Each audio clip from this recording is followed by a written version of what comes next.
This surface from a shark could save millions of lives.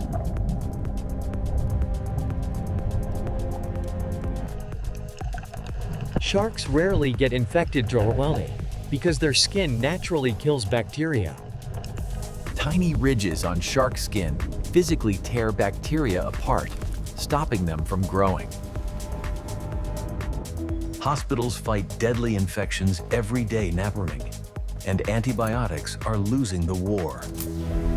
Scientists copied shark skin's pattern to create antibacterial surfaces for hospitals, airplanes, and public spaces. Soon, door handles, phones, and surgical tools could stop bacteria without chemicals. Nature solved the problem long before we did.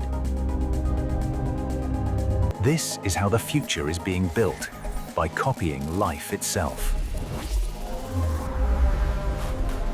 Follow for what scientists copy next.